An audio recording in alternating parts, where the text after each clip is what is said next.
Flexi பிசில இப்போ நம்ம வாட்ச்ல இந்த ரிங் எல்லாம் வருதுங்களா, வேரபிள்ஸ் வருது பாருங்க, இந்த ஃபிட்னஸ் பேண்டு, ஃபிட்னஸ் ரிங்ஸ் எல்லாம் இருக்கும்.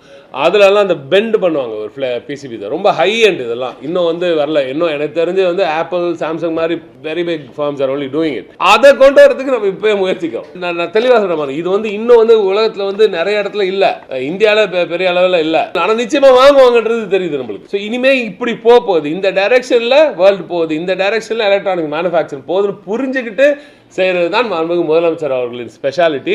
உலகம் இதை நோக்கி செல்கிறது.